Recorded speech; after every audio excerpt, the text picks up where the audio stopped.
Esse é o Sou Bela, um podcast sobre o universo feminino. Aqui vamos discutir ciência, saúde, sexo, espiritualidade e como achar paz e felicidade na loucura da vida diária da mulher madura. Tudo de forma prática e objetiva, baseada nas novidades científicas e anos de experiência trabalhando com e sendo mulher. Bem-vinda ao Sou Bela. Hoje eu vou falar de uma queixa que eu escuto muito, que são problemas digestivos. Aqui eu incluo inchaço abdominal, azia, má digestão, gases, enjoo, refluxo, prisão de ventre, diarreia, arrotos, enfim, eles normalmente são jogados no mesmo saco como uma coisa única. Mas o processo digestivo é um sistema complexo com muitos jogadores e fases. Ou seja, antes de partir para o antiácido, laxante, luftal, vamos entender a cadeia de comando do processo digestivo. Super importante lembrar também que você pode ter problemas digestivos sem ter sintomas óbvios ligados à digestão, mas sentir dores de cabeça, erupções cutâneas, autoimune, fadiga, etc. Muitas vezes os sintomas podem ser difíceis de relacionar diretamente com o processo digestivo ou com os intestinos, o que faz do diagnóstico difícil e muitas vezes ignorado. Hoje você vai aprender o que acontece com a comida do momento em que ela entra no seu corpo e os caminhos que ela percorre até sair do outro lado. E como tem tanta coisa que pode dar errado nesse percurso, e por isso tanta gente por aí cheia de sintoma e se entupindo de remédios que farão muito pouco para curar o problema. Eu vou falar da relação entre hormônios e desintoxicação, da influência da bile no equilíbrio hormonal e na saúde em geral. E claro, eu vou te dar soluções sobre o que fazer, o que comer e como suplementar para melhorar. E hoje eu vou focar um pouquinho num órgão bastante ignorado, mas de uma importância crítica, que é a vesícula biliar e o seu produto, a bile. A remoção da vesícula biliar ou colecistite é um dos procedimentos mais comuns nos Estados Unidos, mais de 1 milhão por dia. Mas isso tem sérias consequências e, na maioria das vezes, infelizmente, não resolve os sintomas, porque simplesmente arrancamos o órgão fora sem curar o que estava causando o problema. E não é difícil de entender que se as causas não forem consertadas, o problema vai continuar. A função da vesícula tem um papel crucial, não somente na sua digestão, mas vai muito além de nutrição ou de absorção de nutrientes. Inclui também como o seu corpo elimina toxinas e hormônios. Então, antes de partir para uma cirurgia que é irreversível, vale contemplar um pouco. Apesar da cirurgia ser simples, as consequências de uma vida sem um órgão vital não são nada simples. Infelizmente, na maioria dos casos, quando já existe uma indicação cirúrgica, já é tarde para prevenir ou reverter o caso e você realmente vai ter que remover se estiver tendo uma obstrução. Mas até chegar lá, o seu corpo já te mandou vários sinais de que algo não andava bem. E o meu objetivo hoje é te ensinar a ouvir esses sinais para prevenir que você chegue nesse nível e também ajudar a quem já teve a vesícula removida a entender por que talvez ainda continue a se sentir mal e te dar munição para se sentir melhor. Em muitos dos casos, a cirurgia é feita por causa de pedra na vesícula, que é quando a bile calcifica ou vira uma pedra. A bile é um suco digestivo e eu vou falar muito dela nesse episódio. Então, a pedra ou o cálculo é quando essa bile calcifica, fica pedrosa e bloqueia os dutos biliares e isso causa muita dor. Mas entenda, isso não acontece do dia para a noite. A pedra é o estágio final de um problema que já vem acontecendo há bastante tempo e sendo ignorado. A vesícula biliar é um órgão em forma de saco, parecido com uma pera, que fica localizada abaixo do lobo direito do fígado. A sua função é armazenar e concentrar a bile. A bile é um líquido produzido pelo fígado que atua na digestão de gorduras no intestino. Então, o fígado produz bile, manda para a vesícula biliar através dos dutos biliares. Quando nos referimos ao sistema biliar, estamos falando desses três, do fígado, dos dutos e da vesícula. A bile é um líquido, é um suco digestivo cuja função é quebrar, emulsificar e absorver gorduras. Eu imagino ela como um detergente, igualzinho aquele de lavar louça. E a gente precisa do detergente para poder limpar as gorduras, não é mesmo? Então, a bile, recapitulando, o fígado produz, manda para a vesícula armazenar através dos dutos. E a vesícula libera no intestino quando ingerimos gorduras. Quando comemos alimentos gordurosos, existem células no intestino delgado que estimulam um hormônio chamado CCK, que estimula a contração da vesícula para liberar a bile, e é assim que eles se comunicam. As células sentem a presença da gordura, comunicam ao sistema biliar que precisa de ajuda para isso. Aí, galera, fulana comeu gordura, libera aí o detergente para eu poder digerir essa parada. E aí, se você tiver o seu sistema funcionando bem, a vesícula então libera bile para poder quebrar, emulsificar e digerir a gordura. E por que isso é importante?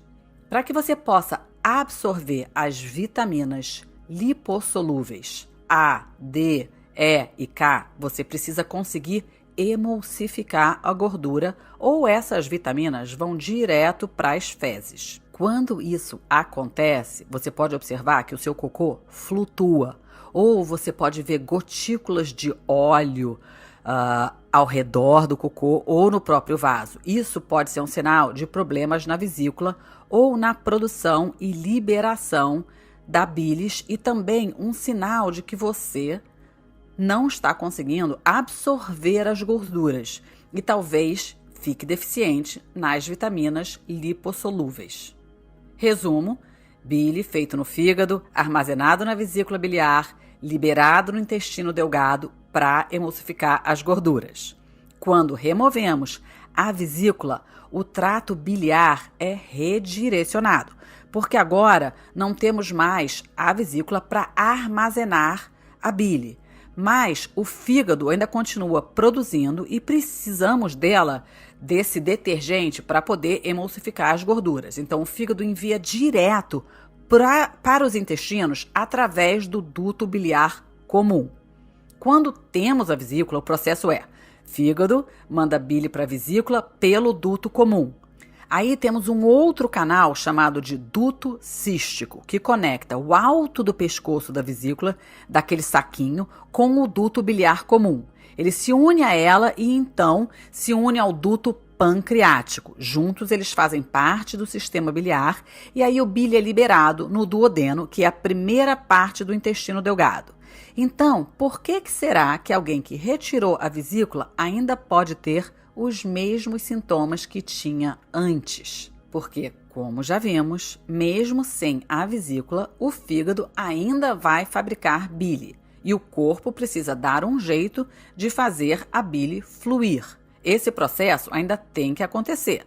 Então, aquele duto cístico se expande e forma uma outra bolsinha que acaba se tornando uma mini vesícula. E se você não cuidou dos motivos que te levaram a ter o problema na vesícula e ter ela removida, simplesmente retirá-la não vai resolver o problema, porque agora o duto cístico está fazendo o mesmo papel, e pior, de forma ineficiente, e os sintomas vão continuar a existir e às vezes ainda pior.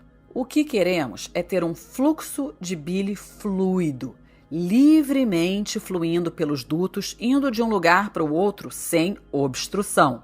Imagina mesmo um detergente correndo. Mas o que acontece quando começamos a ter problema é que esse líquido ele começa a ficar denso, lamoso, meio argiloso, e ao invés de super escarregadio e rápido, ele vai ficando grudento e lento. Ao invés do detergente, agora temos lama, e às vezes ela anda para trás. Se alguém já ouviu falar em colestase, é isso, quando o bile não está fluindo e causa um backup de fluxo nos dutos biliares e começamos a ter obstrução no canal. e se nada for feito, começamos a formar sedimentos e os cálculos ou pedras na vesícula ou nos dutos e dor. Infelizmente, isso é super comum. A última estatística que eu vi foram de 20 milhões de americanos têm pedras na vesícula e 300 mil cirurgias são feitas anualmente. Um número gigantesco. Mas como eu já falei aqui, a gente não vai de normal para pedra na vesícula do dia para a noite. Mas o mundo médico espera muito para intervir e fica muito focado somente nas pedras e nas obstruções e ignora normalmente a lama biliar, ignora o fluxo lento e comprometido. Mas concorda que seria ideal pegar isso no início? E o início é quando essa bile, ao invés de fluindo, começa a ficar sedimentada, grossa, vira lama biliar. E é nessa fase que podemos realmente reverter o quadro e evitar cirurgias. Mas é preciso prestar atenção nos sintomas e ligar o lé com tré, ao invés de sempre medicar todos os sintomas, esperar ter a pedra e aí operar e remover um órgão inteiro. Quando a vesícula está lamosa, ela começa a ficar ineficiente e a gente já começa a sentir os sintomas. Se você já reparou que não se dá bem com comidas gordurosas, tipo cortes mais gordos de carne ou frituras, isso já é um sinal. Se você se sente inchada, distendida, porque se a gente precisa de bile para quebrar e digerir gordura e essa bile agora está toda sedimentada e lamosa, esse processo fica comprometido. É comum ter arrotos. Mas como o inchaço às vezes demora um pouquinho para acontecer, a gente não presta atenção que foi a comida que causou. Se você estiver tomando ômega 3, que são na maioria óleos de peixe, e repara que eles ficam lá conversando com você depois que você tomou, isso também já é um sinal de que a vesícula pode estar meio devagar. Quando a vesícula contrai, você pode sentir o que a gente chama de dor referida, ou seja, é uma dor que é sentida em outra parte do corpo e em reflexo a um outro estímulo. Normalmente, quando a vesícula contrai, a gente sente no alto das costas e entre as escápulas. E se você olha para o cocô, como eu já falei, ele normalmente boia ou tem uma cor mais argilosa, ou pode ver gotículas de gordura boiando ou um cocô meio brilhante, porque se você não está quebrando bem as gorduras ingeridas, porque você não tem produção de bile adequada, elas saem nas fezes. O problema disso é que você não está absorvendo as gorduras e se você não absorve as gorduras, você também não absorve as vitaminas lipossolúveis, A, D, E e K. Eu sei que eu estou meio repetindo, mas eu quero que você fixe isso. Quando eu, por exemplo, tenho uma cliente que pega sol, que está com os minerais equilibrados, mas a vitamina D está sempre baixa, eu já começo a suspeitar uma pobre absorção de gorduras. A pele também se manifesta. A palma das mãos às vezes fica avermelhada, a pele em geral fica ressecada, escamosa ou com coceiras, como consequência de má digestão de gorduras. Então, quais seriam alguns sinais de alerta para que você possa se prevenir bem antes de chegar no nível de remoção de um órgão vital que terá uma cascata de consequências para todo o seu sistema? Alguns outros sintomas, além dos que eu já falei, quando o problema já está um pouquinho mais avançado, seriam dor no lado superior direito ou no meio do abdômen. A dor pode ser aguda ou uma cólica. Náuseas ou vômitos são sintomas comuns de todos os tipos de problema da vesícula biliar. Icterícia, pele amarelada, pode ser um sinal de um bloqueio do duto biliar comum de um cálculo biliar, por exemplo. Acho que já deve estar ficando claro porque que eu acho bile tão importante. E eu me surpreendo porque que ele ainda é tão ignorado pelo mundo médico e porque que a gente espera tanto para cuidar e para diagnosticar. A bile é uma solução aquosa fisiológica. Ela é 95% água, produzida e secretada pelo fígado. Ela consiste principalmente em sais biliares, fosfolipídios, colesterol, bilirrubina, eletrólitos e água. E é na bile que também encontramos moléculas ou detritos que o corpo quer eliminar, como esteroides, enzimas, porfirinas, vitaminas, metais pesados, assim como drogas exógenas, xenobióticos e toxinas ambientais. Ou seja, queremos uma produção robusta de bile, porque uma das suas funções é puxar a toxina para fora do corpo para eliminação. Sim, a gente primeiramente pensa em bile como suco digestivo para digestão de gorduras, e esse é um papel importante. O de detergente que emulsifica a gordura para que o corpo possa digerir e absorvê-la, não só a gordura, como as vitaminas lipossolúveis que já vimos, que são necessárias para uma boa saúde, para uma produção hormonal, e essa é uma das razões que problemas na produção de fluxo de bile pode levar a deficiências nutricionais e até hormonais se a gente não está conseguindo quebrar a gordura para acessar esses nutrientes. Mas essa não é a única função. É a bile também que trabalha na eliminação de toxinas do corpo. O detergente não somente emulsifica, mas carrega com ele os hormônios que já foram utilizados e processados pelo fígado. É ela que carrega metais pesados, carrega toxina. Todos os detritos que não servem, que não deveriam ficar no corpo, são puxados pela bile, depositados nas fezes para saírem do corpo. Ou seja, podemos dizer que é a bile quem desintoxica o corpo de uma certa forma. É ela que libera os subprodutos que foram processados pelo fígado e que agora não têm mais função no seu corpo e precisam ser eliminados. Sem entrar muito em bioquímica, a gente tem a primeira passagem pelo fígado, que chamamos de fase 1 de desintoxicação.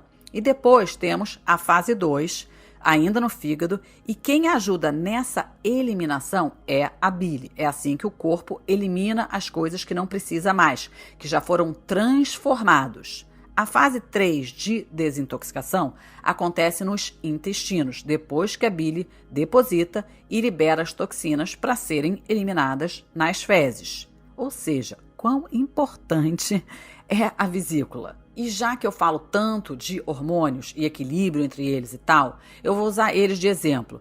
Mas esse é um processo que acontece também com as toxinas que os medicamentos também passam. Então, como é que funciona o sistema de desintoxicação do corpo? Os hormônios são produzidos por uma glândula endócrina e carregados pelo sangue, normalmente através de uma proteína de transporte, para poderem chegar nas células. Mas hormônios são mensageiros. Depois que eles passaram a sua mensagem, eles podem e devem ir embora. E como é que eles saem? Eles são desintoxicados ou desconjugados no fígado, na fase 1 e 2, e depois, através da bile, vão para a fase 3 nos intestinos. E qualquer contaminante ou medicamentos vão passar por esse mesmo caminho. Eles são produzidos, utilizados, quebrados e embalados para sair. Então, imagina o estrogênio. Ele foi produzido nos ovários, passeou pelo corpo, deu mensagens diversas e acabou no fígado. A fase 1 do fígado é como se embrulhasse ele numa caixinha para presente. A fase 2 coloca uma fita, faz um laço e manda pela bile para os intestinos. Às vezes, se você está com uma microbiota desequilibrada, tem uma família de bactérias chamada Estrobolon que faz uma certa bagunça nesse sistema, e ao invés de deixar esse presentinho embalado sair com as fezes, eles abrem o laço e liberam o estrogênio de volta para a circulação. E quando isso acontece, ou quando a produção de bile está comprometida, começamos a ter problemas de desequilíbrios hormonais derivados de uma dificuldade de desintoxicação. Quais são os sintomas? TPM é um deles, dor de cabeça, oscilação de humor, ganho de peso, inchaço, seios fibrocísticos, fibroides, acne. E aí culpamos os hormônios, coitados, quando na real o problema foi da desintoxicação. O corpo produziu, imaginou que ele seria bem utilizado, quebrado e eliminado. Mas se esse processo ficou comprometido, agora temos hormônios recirculando e causando problemas. Se você já ouviu falar por aí de dominância de estrogênio, um nome que eu confesso não curto muito, entenda que às vezes não é que você está produzindo estrogênio demais. Muitas vezes o que está acontecendo é que esse estrogênio não está sendo desintoxicado apropriadamente. Ou também pode ser que você não esteja produzindo progesterona suficiente, mas eu não quero sair do assunto da bile. Quem já trabalhou comigo e fez o teste de hormônio Dutch, é isso que a gente está vendo, como o corpo metabolizou seus hormônios e que caminhos eles percorreram. O que é diferente de quando fazemos um exame de sangue, que só vê o que está em circulação naquele momento exato em que o sangue foi colhido. Quando olhamos os metabólitos na urina, ganhamos um outro tipo de informação, porque afinal de contas, o que é a urina? Ela é sangue filtrado. Você sabia disso? Então, a gente consegue ver o caminho percorrido pelos hormônios quando a gente analisa os metabólitos através da urina.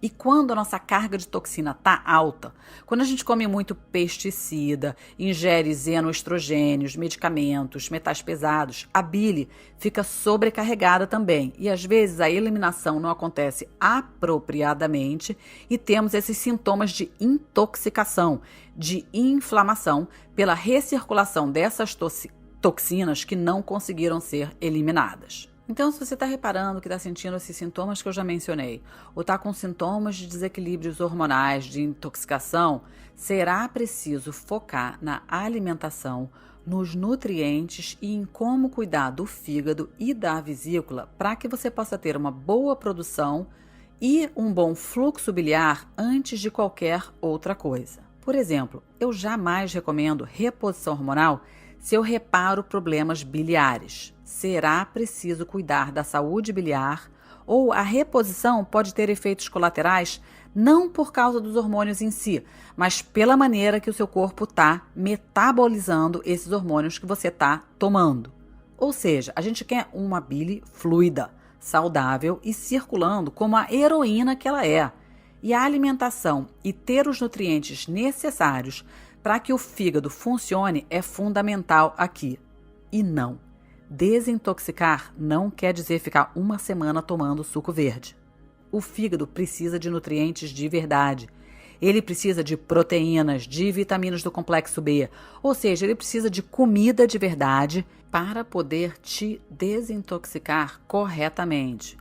Para que a fase 1 e 2 no fígado e 3 nos intestinos aconteçam apropriadamente, para que o corpo consiga eliminar toxinas, hormônios e detritos e evitar que eles recirculem, você precisa de alimentos e nutrientes que deem ao fígado e à vesícula a capacidade de exercer a função deles. Bile também é fundamental para promover a motilidade intestinal e evitar prisão de ventre. Se você é alguém que tem intestino preso com frequência, vale a pena investigar se a sua vesícula e se a sua bile está saudável. A bile lubrifica o trato digestivo e também ajuda a definir o ritmo da motilidade e queremos esse processo eficiente. Quando a bile está lodosa, a digestão fica preguiçosa, fica lerda, porque o bile impacta o ritmo do intestino. Ela impacta o ritmo circadiano da sua motilidade e o controle circadiano de disponibilidade de nutrientes é também regulado pelos sais biliares. E para quem está lidando com problemas de tireoide, hipotireoidismo é 7 vezes mais provável de acontecer nas pessoas com baixo fluxo biliar. A bile ajuda a aumentar a atividade do hormônio tireoidiano. A gente precisa de bile para converter o T4, que é produzido pela glândula tireoidiana, em T3, que é a forma ativa do hormônio, que é quem faz a mágica na célula. E essa conversão acontece na periferia e muito nos intestinos. E a bile é uma peça estratégica nesse processo. Então, de novo, eu aprendi isso a duras penas, estudando e vivenciando problemas hormonais que muitas vezes esses desequilíbrios hormonais não têm nada a ver com a glândula hormonal ou com os hormônios em si, mas sim como o corpo está utilizando, aproveitando e eliminando os hormônios que estão sendo produzidos e bile e todo o sistema de desintoxicação é super importante. E como é que a gente cuida desses sistemas de desintoxicação? A maneira mais simples, mais importante e mais eficiente vai ser sempre a alimentação e o consumo de nutrientes. Sim, o que você coloca na ponta do seu garfo é fundamental para regular a sua saúde hormonal. Se você está lidando com problemas hormonais, além de ter certeza que os órgãos de desintoxicação, de eliminação e de absorção estão funcionando bem, você também vai precisar prestar atenção na glicose e na curva glicêmica, porque é impossível regular hormônios se você estiver lidando com um desequilíbrio glicêmico. Ou seja, para quem imaginou que botar um remédio para dentro para regular tudo vai resolver seu problema, pense novamente. O seu estilo de vida, o que você coloca na ponta do seu garfo, vai ser o determinante da sua saúde. E é por isso que eu já me acostumei a ter médicos virando olhinhos quando eu resolvo dar palpite no tratamento das minhas clientes e insisto em ver marcadores de sangue específicos. Quero ver exame de fezes, exame de urina, de metabólitos, porque eu tenho certeza do que eu estou falando e que remédio sozinho não vai funcionar. Como você já viu hoje, o fígado, vesícula, rim, intestino, tudo precisa estar funcionando apropriadamente e a hora de intervir é antes do problema acontecer. A bile é de super importância para a saúde intestinal geral e para a microbiota intestinal. Os sais biliares, eles são agentes de sinalização que controlam e modulam o sistema digestivo. Quando esses sais entram no cólon, eles agem nos receptores e podem até modular o sistema imune também, porque eles podem se ligar a receptores celulares, incluindo o receptor de vitamina D, ao GPCR, que são receptores acoplados à proteína G. Eles modulam um receptor chamado FXR, que desempenha um papel importante na regulação do metabolismo dos ácidos biliares, lipídios, glicose, inflamação e até homeostase energética. A ativação do FXR melhora a sensibilidade à insulina, reduz os triglicerídeos sanguíneos e hepáticos e o colesterol sanguíneo e inibe a resposta inflamatória hepática. E é assim que a bile ajuda a modular o sistema imunológico, neurológico, pode modular a função vascular nos intestinos, pode impactar a produção de secretora IgA, que é uma parte importante do sistema imunológico nos intestinos, além de citoquinas inflamatórias. Ou seja, ter um fluxo biliar apropriado pode reduzir inflamação e melhorar a permeabilidade intestinal, evitando o leaky gut, porque ajuda nas junções das células epiteliais. Ela faz muito no nosso sistema digestivo. Eu realmente espero ter sido clara na importância da vesícula biliar e da produção de bile para a saúde como um todo e não um órgãozinho dispensável que, se der problema, a gente tira. Eu não vejo a bile como simplesmente um detergente, mas como um real agente de sinalização capaz de regular todo o sistema de desintoxicação do corpo. Se tivermos desafios, seja problemas no fluxo, no metabolismo ou na síntese biliar, isso vai contribuir para um monte de dificuldades na sua saúde. Então, para mim, faz sentido olhar para isso cedo. E a hora de fazer algo é antes da bile ficar lodosa, ou de ter problemas de fluxo, ou de ter obstrução nos dutos, ou de pedra na vesícula, porque aí você vai ter que remover o órgão. Então, agora, o que fazer? Me liga e marca uma consulta. Tô brincando, eu vou te dar umas estratégias aqui mesmo. Antes disso, eu vou te dar um checklist, porque existem alguns fatores que aumentam a sua predisposição de ter pedra na vesícula. E se você fizer xizinho ao lado de algum desses, a hora de agir é agora, na vesícula e na bile, para prevenir problemas futuros. Primeiro fator de risco, ser mulher. Sem brincadeira, ser mulher aumenta o risco de problemas na vesícula. É mulherada, mais uma para a coleção de que ser mulher não é para fracos. Especialmente mulheres acima dos 40 e risco agravado se você tiver tido filhos. Eu sei, parece sacanagem, mas não é. Isso vem direto da literatura científica. O problema é agravado se você for de descendência indígena, hispânica ou descendente do Oriente Médio. Se você for sedentária, porque precisamos de movimento para a vesícula contrair. Então, se você não estiver se mexendo, a vesícula pode não estar recebendo os sinais apropriados para a contração. E se a vesícula não contrai, ela não libera bile. Se você não come fibras, se você já tem diabetes, resistência à insulina ou síndrome metabólica, porque insulina promove a formação de pedras na vesícula. Ou seja, lembra que eu falei? Controle glicêmico é fundamental para a saúde biliar e do corpo como um todo. Se você tem anemia falciforme ou leucemia ou problemas hepáticos, isso vai aumentar a probabilidade de desenvolver problemas na vesícula. Se você perdeu peso muito rápido, pode ser também um fator de risco de desenvolver pedras na vesícula. Mais um motivo para emagrecer de forma saudável e parar de ficar fazendo loucuras por aí. Se você toma medicamentos que contenham estrogênio, como pílula anticoncepcional, ou faz reposição hormonal, isso pode aumentar o risco. O que não quer dizer não tomar, mas sim fazer todo o resto possível com alimentação e estilo de vida para manter o bom fluxo biliar. E o que fazer para manter a vesícula feliz? Para promover a contração apropriada e boa produção, síntese e fluxo biliar, primeira recomendação: se mexa. E eu aqui estou falando tanto de exercícios como movimentos em geral. Eu sou do campo que um mínimo de 30 minutos de qualquer coisa que mexa o corpo por dia é essencial. Do ponto de vista dietético, faça tudo para promover bom controle glicêmico e evitar resistência à insulina. Então, escuta o episódio 5 sobre açúcar e controle glicêmico. Consuma muitas coisas amargas. Para quem gosta, o café é da família do que chamamos dos bitters, do gosto amargo. Mas ele tem que ser amargo. Se colocar açúcar, perde o efeito. Mas o café é de verdade excelente para o fluxo biliar. A cafeína se liga aos receptores e ajuda na contração da vesícula biliar e, consequentemente, liberação do bile e prevenção do lodo. Talvez você tenha reparado que precisa tomar o seu café para fazer número 2 de manhã. Não é impressão sua. O efeito é real e protetor para a vesícula. Colina é um nutriente super importante para a saúde biliar e obtemos colina em carnes e peixes em geral, fígado, ovos, couve-flor, amaranto, tofu, quinoa, couve de bruxelas.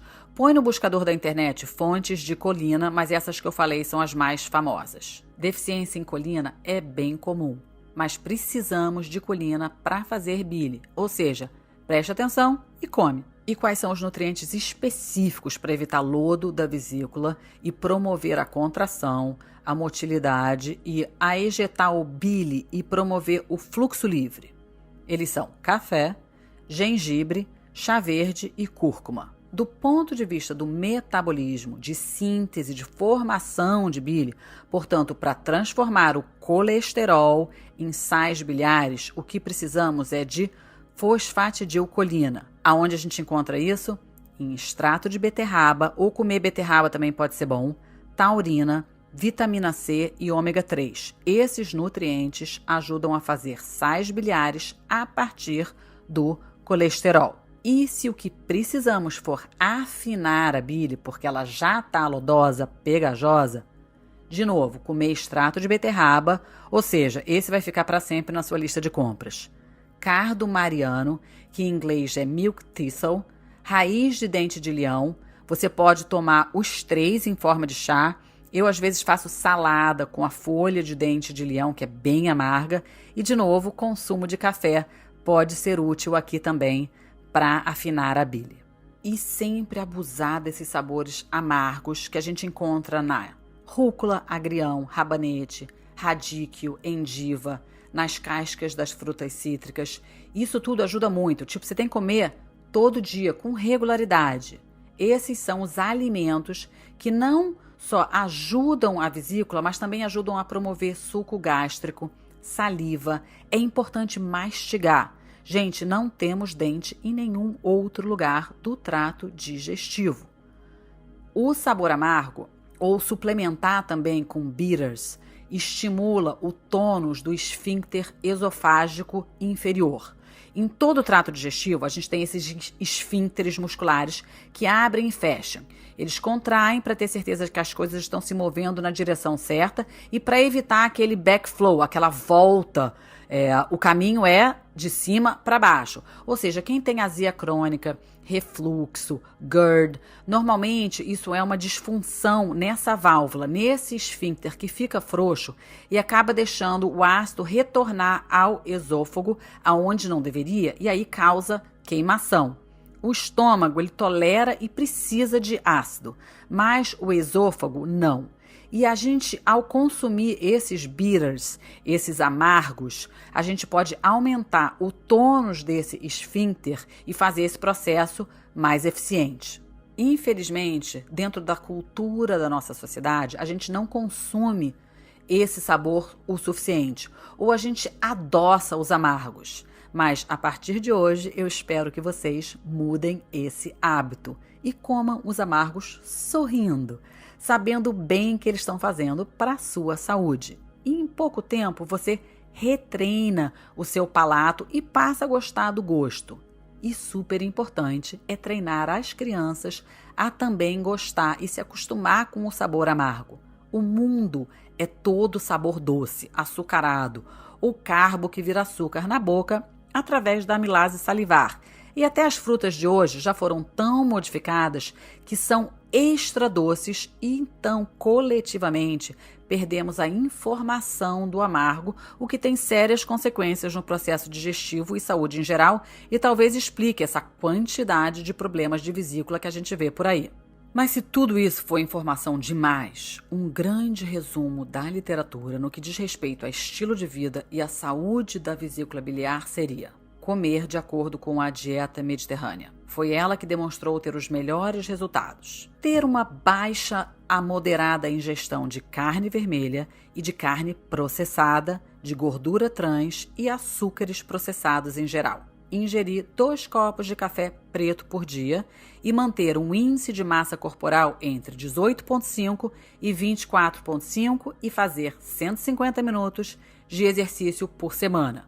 Os estudos usados para esse resumo vão estar disponíveis no site do podcast. E para quem curte suplementos, o que é que a gente pode usar? A gente pode começar usando ácido clorídrico, às vezes chamado de betaína HCl, e enzimas pancreáticas. Existem também suplementos de sais biliares, o nome pode ser oxbili, pepsina, que pode ajudar a afinar. E a quantidade dos suplementos vai depender de quão agressivo a gente precisa suplementar. Tem um suplemento que eu gosto muito que se chama bitters, seria amargos, que é parecido até com o que a gente vê em bar para misturar com álcool, mas existem formulações específicas para promover o fluxo ou afinar a bile. Como eu estou aqui para te dar informação, e isso aqui não é conselho médico, até porque eu não sou médica, eu vou evitar dar marcas hoje, mas saiba que existem boas opções que a sua Nutri pode te ajudar a escolher.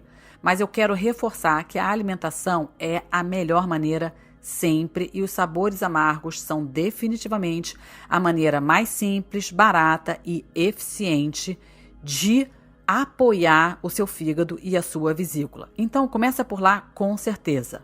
Outro ponto que eu não vou entrar aqui hoje para não demorar é o equilíbrio mineral, porque é necessário ter um bom equilíbrio mineral para ter boa produção de ácido estomacal. Eu faço um exame chamado HTMA, que é sigla para Hair Tissue Mineral Analysis, que eu olho o equilíbrio entre os minerais e principalmente entre os eletrólitos, que são os minerais que carregam potencial elétrico, principalmente sódio, cálcio, magnésio, fosfato, cloro e potássio, e eles são necessários para a produção de ácido estomacal. Ou seja, com deficiência mineral, você já tem a digestão comprometida. Mas, por hoje, eu fico por aqui. E para você, foco na vesícula para quem tem, foco dobrado para quem não tem. E eu quero saber qual é o seu bitter favorito. Então coloca para mim lá no Instagram. Como sempre, muito obrigado para quem ficou e escutou até o final. Compartilhem e me mandem dúvidas e sugestões. Namastê!